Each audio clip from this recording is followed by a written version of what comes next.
Good morning students. बच्चों start करते हैं। आज का चैप्टर है मेंस्ट्रुएशन। मेंस्ट्रुएशन में हम लोग एरिया पढ़ चुके हैं। शुरुआत करते हैं आयतन से। आयतन में आज हम लोग पढ़ने वाले हैं घन और घनाभ, ठीक है, क्यूब और क्यूबॉइड। तो हम लोग पहले घन और घनाभ के बेसिक फॉर्मूले सीखेंगे, फिर क्वेश्चन लगाना शुरुआत करेंगे, ठीक है। शुरुआत करते हैं क्यूब से। तो आप सभी को मालूम है क्यूब जो है एक 3D आकृति है। ये जो आकृति है इसमें जो पृष्ठ होते हैं, इनमें जो सतह होती हैं, सतह कितनी होती हैं? 6। कैसे, ये देखिए एक मिनट। जैसे कि बात करते हैं कोई भी आपका क्यूब है तो इसमें 4 दीवार होंगी। तो कमरे में बैठे हैं, 4 दीवार है, ज़मीन है और छत है। तो अगर बात करते हैं सतह कितनी है तो आपका आंसर होगा 6। बात करते हैं यहाँ पे ये सतह को हम लोग कहते हैं सरफेस। 6 इसमें सरफेस हुए। बात करते हैं कॉर्नर्स कितने, कोने कितने? 4 कोने ऊपर होंगे और 4 कोने नीचे होंगे। कोने कितने होंगे? 8। बात करते हैं कोरे कितनी होंगी, तो कोरे कितनी होंगी? 12। कोरे कितनी होंगी? 12। अब जैसे इसके फॉर्मूले कैसे बनते हैं, क्या क्या क्वेश्चंस बनते हैं, थोड़ा कॉन्सेप्ट सीखिए। जैसे हमने माना ये भुजा इसकी ए है, माना ये भुजा इसकी ए है, ये भुजा इसकी ए है और ये भुजा इसकी क्या है? ए है। जब इसकी लंबाई, चौड़ाई, ऊंचाई इक्वल हो गई तो ये आपका क्यूब हुआ, ठीक है। अब देखिए इसमें बात करते हैं इसकी जो सतह है वो वर्गाकार होती है और किसी भी चीज़ का जो एरिया होता है, एरिया क्या होता है? आधार गुणे ऊंचाई। तो अगर इस सतह की हम बात करें, इस सतह की बात करें तो ये क्या है? आधार गुणे ऊंचाई। ये हो गया a²। अब ये जो है हाइट है, हाइट कितनी आपको दी गई है? a। तो बात करते हैं इसके आयतन की। तो किसी भी चीज़ का आयतन होता है आधार का क्षेत्रफल गुणे ऊंचाई। तो a² इसका आधार का क्षेत्रफल है, गुणे a हो गया, तो ये आपका हो गया a क्यूब। a क्यूब जो है ये क्या हुआ? इसका आयतन। तो आपने क्या सीखा कि घन का जो आयतन होता है वो क्या होता है? a क्यूब, ठीक है। अब बात करते हैं इसके पृष्ठीय क्षेत्रफल की। अच्छा देखिए एक सरफेस का एरिया इसका a² है और सरफेस है कितनी? 6। तो क्या हो गया? 6a²। 6a² जो हुआ ये इसका सरफेस एरिया है, ये इसका वक्र पृष्ठ है या इसका सरफेस एरिया, कुछ भी हम कह सकते हैं, या संपूर्ण पृष्ठ कुछ भी कह सकते हैं, यही इसका वक्र पृष्ठ है, ठीक है। अब बात करते हैं इसके विकर्ण की। इसका जो विकर्ण होता है ये कैसे का विकर्ण इसका होता है, ये इसका विकर्ण है, ठीक है। अब देखिए ये a है, ये a है, तो ये जो अगर इसके विकर्ण की बात करें तो ये a√2 होता है और ये वाली साइड क्या है? a है। तो उसको सॉल्व करेंगे क्या आ जाएगा? a√3। तो इसका जो डायगोनल होगा, इसका जो विकर्ण होगा, इसका विकर्ण होगा a√3। ये बहुत बेसिक फॉर्मूले थे, हर जगह आपको पढ़ने को मिलेंगे। कुछ नई चीज़ें इसमें हम लोग बहुत कुछ सीखने वाले हैं, जैसे घन को जोड़ना, घन को काटना, ठीक है। घन को जोड़ के 4 घनों को जोड़ के घन बनाना, या घन को मतलब दो घन जोड़े एक घनाभ बनाना। बहुत सारे क्वेश्चन बनते हैं इनके सरफेस एरिया से, इनके आयतन से, ठीक है। इसके घन के काटने वाले क्वेश्चन भी बनते हैं। किसी घन के 4 कोने काटे, एक कोना काटा, इसका सरफेस काटा, या इसके बोलेगा इसके पृष्ठ से काटा। बहुत सारे क्वेश्चन बनते हैं। चलिए आगे समझाते हैं। आपने इतना देख लिया होगा तो इसका बेसिक ये पहला पॉइंट था, पहला पॉइंट आपने नोट कर लिया होगा। किसी भी घन जो होगा एक 3D आकृति है, इसमें लंबाई, चौड़ाई, ऊंचाई बराबर होती है। घन का आयतन जो हो गया a क्यूब हो गया, पृष्ठीय क्षेत्रफल 6a² हो गया और आयतन क्या हुआ? a क्यूब हो गया। आगे बढ़ते हैं, थोड़ा इससे आगे बढ़ते हैं। आगे देखिएगा नेक्स्ट टाइप में क्या होगा? टाइप 2। टाइप 2 में क्या बताते हैं? घन को जोड़ना। थोड़ा सिखाते हैं आपको। जैसे मैं कोशिश करता हूँ बनाने की, तो आप लोग भी कोशिश करिएगा घन को कैसे जोड़ते हैं, पहले ये सीखिए। जैसे आपको 2 घन दे दिए जाएँ, ठीक है। अब इन घनों को जोड़ के घनाभ बनाया गया और पूछा गया बताइए इस घनाभ का कुछ भी आयतन पूछा जाए, पृष्ठीय क्षेत्रफल पूछा जाए, कुछ भी पूछा जा सकता है। तो यहाँ पे क्या करना होगा? 2 घन है, 2 घन जब मिले तो देखिए इसकी जो ये वाली सरफेस है, ये वाली जो सरफेस है, ये दोनों में कॉमन हो गई। इधर भी कॉमन, इधर भी कॉमन, दोनों मिल गई, दोनों जुड़ गई हैं। तो ये जो बचा 5a² बचा, ये जो बचा 5a² बचा। कुल कितना हो गया? 10a²। 10a² कब हुआ? जब 2 घनों को आपस में जोड़ दिया गया। इसका जो सरफेस एरिया होगा क्या होगा? 10a²। ऐसे अगर 3 घनों जोड़ा जाए तो कैसे होगा? आप लोग कॉन्सेप्ट सीखिए कैसे करना होगा। सेम ऐसे अगर 3 घनों को जोड़ा जाए, ठीक है।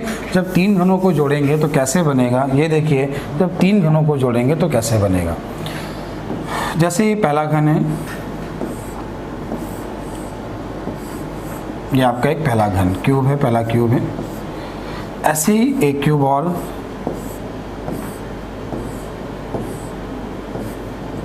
सेम ऐसे ही एक क्यूब और।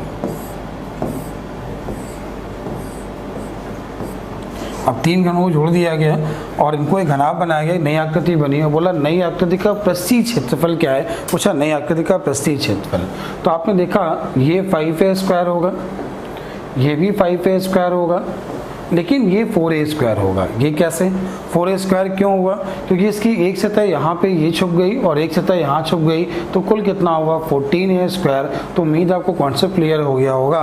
ये इसका पृष्ठीय क्षेत्रफल कितना हुआ 14a²। एक ऐसा क्वेश्चन CDS के एग्जाम में आया था जहाँ पे आपको 5 घन दिए गए थे, उनको इस प्रकार जोड़ा गया था और पूछा गया था बताइए इसका पृष्ठीय क्षेत्रफल क्या है।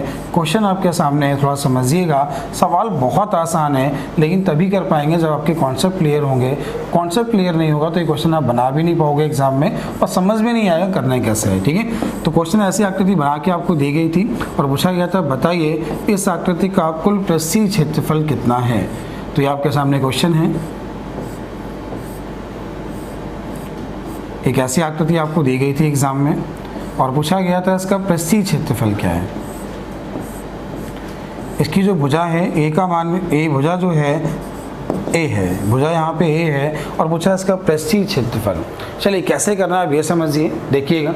देखिए यहाँ पे क्या हुआ, जैसे इस घन की बात करें तो इसकी एक सतह यहाँ पे गायब है, तो ये 5a² होगा, ये भी 5a² होगा, ये भी 5a² होगा, यहाँ पे ये भी 5a² ही होगा, लेकिन एक सतह यही, एक सतह ये, एक सतह ये, एक सतह ये जो बीच वाला है इसकी 4 सतह यहाँ छुप गई, तो यहाँ पर 2 सतह बची, एक आगे वाली और एक पीछे वाली। ये क्या होगा 2a²। तो कुल कितना हुआ 22a²। उम्मीद है ये बात समझ में आ गई होगी। अगर ऐसा क्वेश्चन आपको दे दिया जाए तो इसके अगर पृष्ठीय क्षेत्रफल की बात करें, इसके सरफेस एरिया की बात करें, तो आंसर क्या होगा 22a², 22a²। उम्मीद है ये बात आपको समझ में आ गई होगी।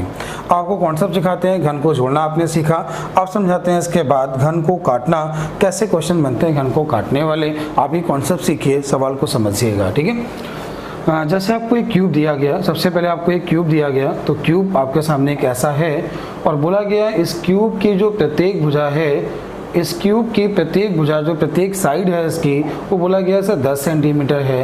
ये इसकी प्रत्येक भुजा 10 सेंटीमीटर है। ठीक है, अब इसके क्वेश्चन ये बनाया गया कि इसके एक कोने से एक छोटा क्यूब काटा गया, इसके एक कोने से एक छोटा क्यूब काट लिया गया, इसकी प्रत्येक भुजा 2 सेंटीमीटर है, ऐसा बोला गया। इसकी भुजा यहाँ पे 2 सेंटीमीटर है। इस तरह जो बनी आकृति है उसका कुल पृष्ठीय क्षेत्रफल आपसे पूछा गया, उसका कुल पृष्ठीय क्षेत्रफल क्या होगा ये आपसे पूछा गया। कैसे करना होगा ये ध्यान दीजिए, सवाल ये बहुत अच्छा है। देखिए आपने कॉन्सेप्ट सीखिए, जब किसी भी घन से एक कोना आप काटोगे, किसी भी घन से कोना काटोगे, तो जब वो कोना कटेगा तो उसकी 3 सतह वहाँ से कॉर्नर में सतह 3 होंगी, लेकिन 3 सतह वहाँ से गायब होंगी, वही 3 सतह उसके अंदर आ जाएंगी। जैसे जो ऊपर कम होगा वो नीचे आ जाएगा, जो आगे कम हुआ वो पीछे आ गया, जो इस साइड में कम हुआ वो पीछे चला गया। तो जो कोना जितनी 3 सतह कम हुई वही 3 सतह अंदर निकल आएंगी। तो ये पॉइंट नोट करिएगा, पॉइंट क्या नोट करना है, पॉइंट ये नोट करिएगा, लिख लीजिएगा, कभी भी किसी भी घन के कोने काटने पर, किसी भी घन के कोने काटने पर उसके पृष्ठीय क्षेत्रफल में कोई भी परिवर्तन नहीं होता। चाहे एक कोना काटें, चाहे 2 कोना काटें, चाहे 3 कोने काटें, चाहे 4 कोने काटें, या इसके आप 8 कोने काटो, कोने काटने से इसके पृष्ठीय क्षेत्रफल में कोई परिवर्तन नहीं होगा। पृष्ठीय क्षेत्रफल क्या होता है 6a²। तो यहाँ पे a का मान कितना दिया था 10, 10 का स्क्वायर हुआ 100 और 6 गुणे 100 आपके क्वेश्चन का आंसर 600। यही आपके क्वेश्चन का आंसर है। आप लोग क्वेश्चन नोट कर लीजिएगा। सवाल क्या बोला था, एक घन जिसकी भुजा 10 सेंटीमीटर है, इसके एक कोने से एक छोटा घन काटा जाता है। इस तरह बनी आकृति का कुल पृष्ठीय क्षेत्रफल क्या होगा, आपका आंसर होगा 600। 600 घन पृष्ठीय क्षेत्रफल है तो वर्ग सेंटीमीटर या वर्ग मीटर जो भी आपको बोला जाए। कि याद रखिएगा, कोने काटने से कभी भी, कोने काटने से कभी भी उसके पृष्ठीय क्षेत्रफल में परिवर्तन नहीं होगा। अब क्वेश्चन कैसे बनाएगा इसके बाद ध्यान दीजिए। ये था घन का कोना काटना। अब ये क्वेश्चन आपको दिया गया, जैसे आपको एक क्यूब ये दे दिया गया, एक क्यूब ये दे दिया गया और यहाँ बोला ये गया कि इसकी सतह से, सतह का मतलब इसकी ये सरफेस से, या बोला गया इसके कोर से घन काटा गया। तो इसके कोर से अगर यहाँ पे काटा जाए तो यहाँ पे क्या परिवर्तन होगा, कैसे क्वेश्चन बनेगा, पृष्ठीय क्षेत्रफल में क्या परिवर्तन होगा, या नया पृष्ठीय क्षेत्रफल क्या होगा, कॉन्सेप्ट सीखिएगा, समझिएगा। देखिए जैसे घन है, इसकी प्रत्येक भुजा से 10 सेंटीमीटर है, ये 10 है, ये 10 है, ये 10 है, तो भुजाएं सब कितनी होंगी? 10 होंगी। माना 2 सेंटीमीटर का छोटा घन काटा गया, ऐसा उसने बोला, ठीक है। या जैसे एक आपको घन दिया गया था, एक घन है आपके सामने, ये एक घन है और बोला गया इसकी भुजा यहाँ पे A है और जो काटा गया भुजा इसकी A है और जो काटा गया वो B है। ये आपको दिया गया A और जो छोटा घन काटा, घन या घनाभ किसी से काटा जाए, ये B काटा गया। नई आकृति का पृष्ठीय क्षेत्रफल में क्या परिवर्तन होगा? तो कॉन्सेप्ट सीखिए, जब यहाँ आपके इस कोने से काटोगे तो जो सतह ऊपर कम होगी वो नीचे आ जाएगी, जो आगे कम होगी पीछे पहुँच जाएगी, 2 इसकी नई सतह निकल आएंगी, 2 इसकी नई सतह और निकल के आ जाएंगी। तो इसका जो आंसर होगा ये क्या होगा? ये होगा 6a square plus 2b square, जहाँ a क्या है? बड़े घन की भुजा और b क्या है? छोटे घन की भुजा। उम्मीद है आपको ये बात समझ में आई होगी, उम्मीद है ये बात आपको समझ में आ गई होगी। क्या लिखेंगे फिर ध्यान दीजिए, जब भी किसी घन से, जब भी किसी क्यूब से एक छोटा क्यूब काटा जाए, एक घन है जिसकी प्रत्येक भुजा यहाँ पे आपको दी गई है a सेंटीमीटर और जो काटा गया है वो आपको दिया गया है b सेंटीमीटर, ऐसा बोला गया है। और इस तरह बनी आकृति का पृष्ठीय क्षेत्रफल क्या होगा? तो आंसर क्या होगा? 6a square plus 2b square. ये 2b स्क्वायर क्यों होगा फिर सिखा दूँ आपको। यहाँ पे 2 नई सतह निकल के आएंगी, जब आप इसकी कोर से काटोगे, जो ऊपर कम हुआ वो नीचे बढ़ जाएगा, जो साइड में कम हुआ वो पीछे आ जाएगा, लेकिन 2 साइड में इसकी नई सतह आ जाएंगी। वो क्या होगा? 6a square plus 2b square. चलिए आगे बढ़ते हैं, आगे क्वेश्चन कैसे बनेगा। अगला क्वेश्चन क्या? अगला क्वेश्चन ध्यान दीजिए, अगला समझिएगा। जैसा आपको क्वेश्चन ये दिया गया, एक क्यूब है और क्यूब में जो काटना है इस बार हमें उसकी सतह से काटना है, तो क्वेश्चन कैसे बनेगा? ये आपका क्यूब है, ठीक है, इसकी भुजा यहाँ पे ए दी गई, भुजा यहाँ पे दी गई ए, तो भुजा यहाँ पे जब आपको ए दी गई और यहाँ से हमें एक छोटा क्यूब काटना है और बोलेगा इस प्रकार बनी आकृति का कुल पृष्ठीय क्षेत्रफल क्या होगा। जो इस प्रकार नई आकृति बनी है उसका सरफेस एरिया पूछा होगा, कैसे करना होगा। देखिए जब आप किसी क्यूब के अंदर से क्यूब काटोगे तो इसकी जो 4 सतह हैं, 4 सतह, जो सतह ऊपर कम, ऊपर देखिए जो ऊपर सरफेस कम हुआ वो अंदर नीचे पहुंच जाएगा, लेकिन एक उसमें होल बनेगा जिसमें 4 सतह होंगी। तो जब 4 सतह नहीं निकल के आई तो क्या होगा? इसका पृष्ठीय क्षेत्रफल 6a square plus 4b square, जहाँ a क्या है? बड़े घन की भुजा और b क्या है? छोटे घन की भुजा। ये आपके कॉन्सेप्ट हुए किसके? घन के। तो आपको घन को थोड़ा बहुत समझ में आया होगा। एक क्वेश्चन जो लास्ट ईयर मेंस में आया था, सवाल ये था, क्वेश्चन ध्यान दीजिएगा। क्वेश्चन ये था जैसे कि आपको क्यूब दिया गया और इसके ये क्यूब से एक कोने से दूसरे कोने पर एक चिड़िया जाती है या एक मकड़ी जाती है, तो कितनी दूरी तय करेगी। यहाँ से बोला ये गया कि इस घन है, घन की वजह से तुम्हें यहाँ पे ए दी गई, तो यहाँ पे इसकी भुजा तुम्हें जो दी गई a बराबर 5 दे दिया गया और इसके एक कोने से दूसरे कोने पर एक मकड़ी को जाना है तो कितनी डिस्टेंस तय करेगी। हमें ये क्वेश्चन सॉल्व करना था। तो बहुत से लोग क्वेश्चन आंसर आता है कि सर 5√3 होगा, तो ये बिल्कुल गलत आंसर है। इसका आंसर 5√3 नहीं होगा। अब कुछ लोग क्या कहेंगे, कैसे करेंगे? कहेंगे सर पहले वो ऐसे गया होगा फिर वो ऐसे गई होगी मकड़ी। क्यों? क्योंकि मकड़ी जो है वो उड़ नहीं सकती, तो मकड़ी जब एक कोने दूसरे कोने पर जाएगी तो ये पहले ऐसे गई फिर ऐसे गई, तो ये कहेंगे 5√2 और प्लस 5, तो 5 कॉमन आ गया, √2 + 1। ऑप्शन ये भी दिया होगा लेकिन वो उसने बोला होगा न्यूनतम दूरी, इसलिए ये भी गलत है। तो वहाँ पे कॉन्सेप्ट क्या बनेगा, कैसे क्वेश्चन हमें करना होगा। देखिए जब एक कोने से दूसरे कोने पर एक मकड़ी को जाना है तो उसको 2 दीवार तय करनी होंगी। जैसे आप किसी कमरे में खड़े हो, अब इस कोने से उस कोने पर अगर आपको जाना है, ठीक है, पहला रास्ता क्या है? यहाँ से उड़ो और वहाँ पहुँच जाओ, लेकिन वो मकड़ी है तो मकड़ी यहाँ से उड़ के वहाँ नहीं पहुँचेगी। अब दूसरा रास्ता क्या है कि ऐसे जाइए फिर ऐसे बिगड़ के अंदर चल जाइए, लेकिन ये डिस्टेंस ज़्यादा होगी। क्यों? ये होगी 5 और वो होगी 5√2। अब एक तीसरा रास्ता ये होता है कि हम इस कोने से दीवार के कहीं बीच में गए और वहाँ से फिर वहाँ चले गए, तो इसका मतलब क्या है, हमें दो दीवार तय करनी पड़ी। तो पहले एक दीवार हम अगले बीच में आए और यहाँ से इस कोने में पहुँचे, तो यहाँ पे ये भुजा ए है, ये भुजा ए है और ये भुजा ए है। तो ये टोटल जो हो गई 2a हो गई। इसका स्क्वायर किया तो इसका स्क्वायर हो गया 4a स्क्वायर, ये हो गया a स्क्वायर, टोटल हो गया 5a स्क्वायर, रूट निकाला तो इसका डायगोनल हो गया। तो डायगोनल का जो मान आया वो कितना आया, a√5, कितना आया a√5। तो यही इसका रिजल्ट है। तो आप क्या लिखोगे, जब भी एक कोने से किसी दूसरे कोने पर किसी मकड़ी को, किसी चींटी को जाना हो तो उसका आंसर क्या होगा, a√5, जहाँ a क्या है, उस कमरे की भुजा की लंबाई। ठीक है, तो नोट कर लीजिएगा, सवाल ये नोट कर लीजिएगा।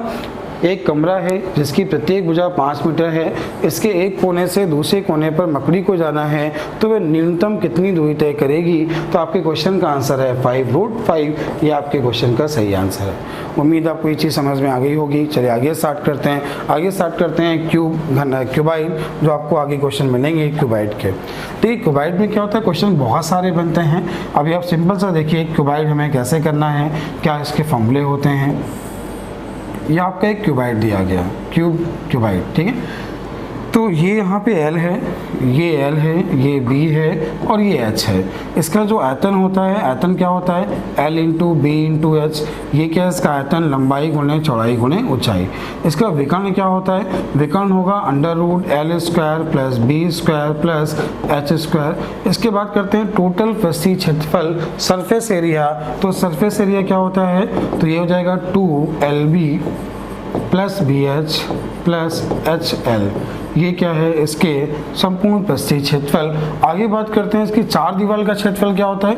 किसी भी कमरे की चार दीवार का क्षेत्रफल 2L plus B into H होता है। ये क्या है, किसी भी कमरे की चार दीवारों का क्षेत्रफल। तो आपने इतने फॉर्मूले नोट कर लिए होंगे। इसके बाद ध्यान दीजिए, इसके बाद समझिए, आप सभी को ये मालूम है कि a square plus B square, a square plus B square plus c square, या इसका होल स्क्वायर का फॉर्मूला क्या होता है, फॉर्मूला होगा a square plus B square plus C square plus 2ab plus 2bc plus ca2 common ले लिया है। तो ये फॉर्मूला होता है। यहाँ पे क्या होगा, कैसे क्या क्वेश्चंस बनेंगे, क्वेश्चन आपको दिया होगा, इसके वर्गों की लंबाइयों का योग दिया होगा, या इसके विकर्ण की लंबाई का योग दिया होगा, और इसकी भुजाओं का योग दिया होगा। पृष्ठीय क्षेत्रफल बोलेगा तो क्वेश्चन यहाँ से होगा। ये आपका घनाभ था, क्यूबाइड था। आप इसका स्क्रीनशॉट ले लीजिएगा, नोट कर लीजिएगा।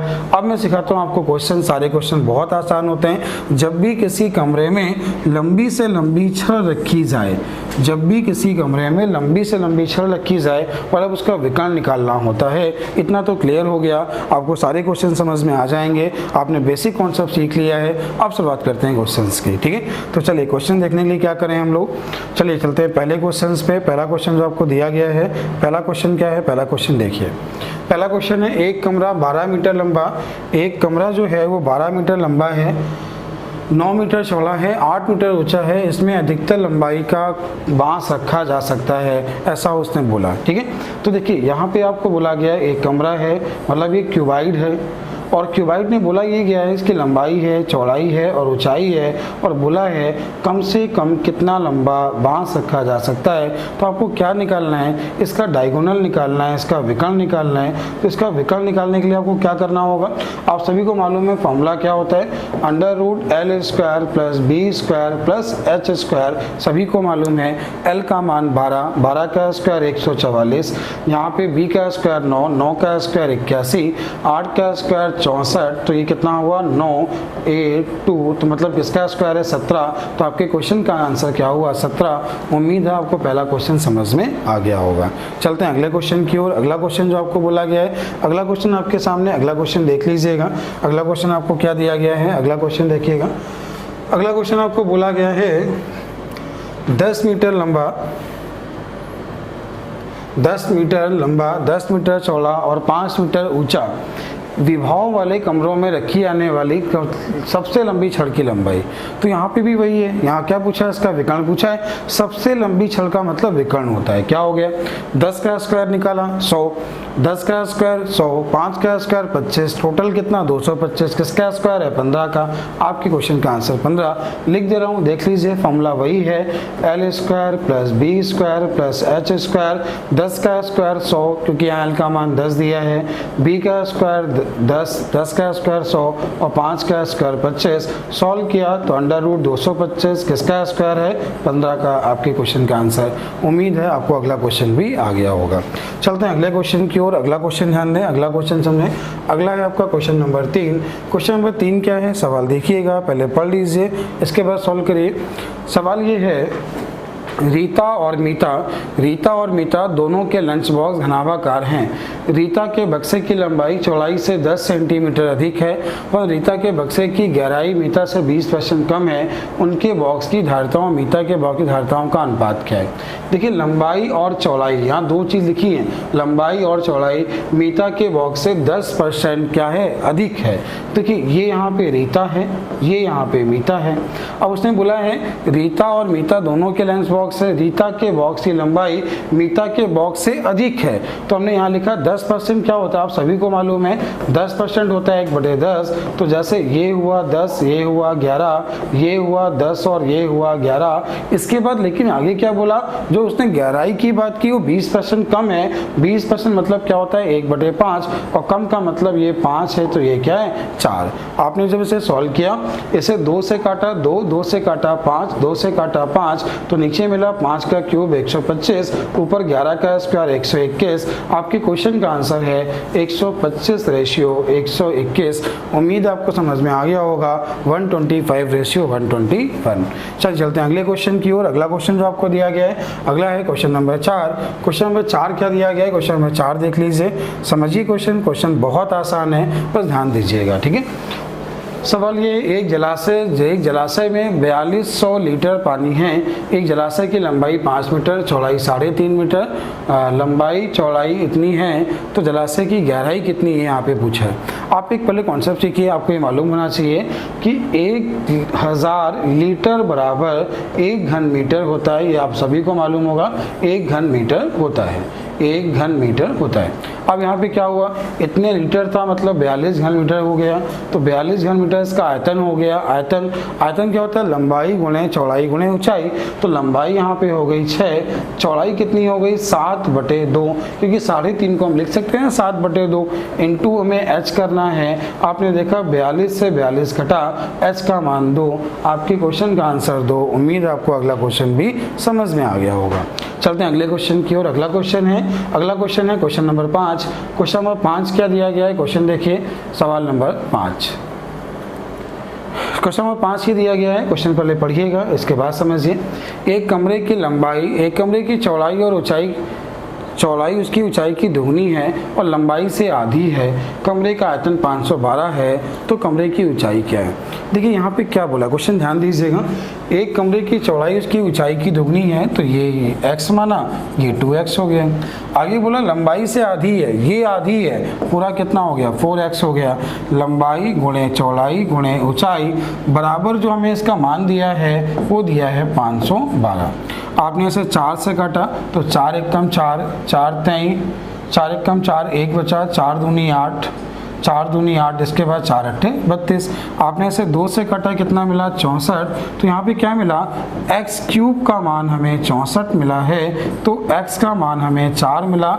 x का मान 4 मिला। उसने पूछा क्या है? कमरे की लंबाई, तो 4 चौको 16, ये हो गई कमरे की लंबाई। आपके क्वेश्चन का आंसर। उम्मीद है क्वेश्चन नंबर 5 भी आपको समझ में आ गया होगा। चलते हैं अगले क्वेश्चन की ओर। अगला क्वेश्चन क्या दिया है? अगला क्वेश्चन ध्यान दें और अगला क्वेश्चन समझें। Question number 6। सवाल नंबर 6 क्या है? पहले क्वेश्चन पढ़िए।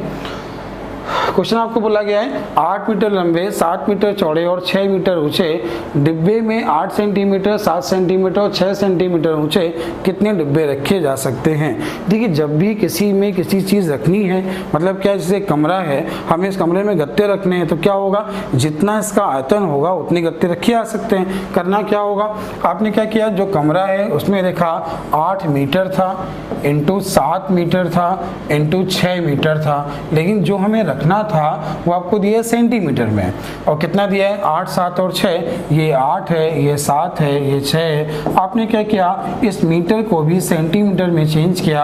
आपको मालूम है 1 मीटर बराबर 100 सेंटीमीटर। देखिए यहाँ पे सब कट गया, मतलब 1 के बाद कितने जीरो, 6 जीरो, और 1 के बाद 6 जीरो, मतलब ये आंसर हुआ 1 के बाद 6 जीरो। उम्मीद है आपको समझ में आ गया होगा और आपका क्वेश्चन हो गया है। चलते हैं अगले क्वेश्चन की ओर। अगला क्वेश्चन बोला है क्वेश्चन नंबर 7। क्वेश्चन नंबर 7 क्या बोला गया है, क्वेश्चन देखिएगा और समझिएगा। क्वेश्चन पढ़ लीजिए पहले। क्वेश्चन है 4 मीटर लंबाई, 3 मीटर ऊंचा और 13 सेंटीमीटर चौड़ी दीवार बनाने के लिए 20 सेंटीमीटर लंबी और 12 सेंटीमीटर चौड़ी और 6.5 सेंटीमीटर ऊंची कितनी ईंटें लगेंगी। करना क्या होगा, दीवार का आयतन बटे 8 ईंट आयतन, तो आपकी ईंटों की संख्या आ जाएगी। यहाँ देखिए दीवार का अगर हम आयतन निकालते हैं तो दीवार की लंबाई 400 सेंटीमीटर, ये आपको मीटर में दिया, हमने चेंज कर लिया सेंटीमीटर में। ये दिया है 300 सेंटीमीटर और ये आपको दिया है इंटू 13 सेंटीमीटर, ये दीवार का आयतन। एक ईंट का आयतन क्या है 20 centimetre into 12 centimetre into 6.5 centimetre. आपने इसे 20 से काटा तो 20 से काटा तो ये हमें 20 मिला। आपने इसे इससे इसको काटा तो ये 2 मिला, इससे इसको काटा तो 6 मिला, 6 से इसको काटा तो 50 मिला। तो आपका जो आंसर हुआ 1000 हुआ और आपके क्वेश्चन का आंसर 1000 हुआ। किया क्या, दीवार का आयतन बटे 1 ईंट आयतन। उम्मीद है आपको ये समझ में आ गया होगा।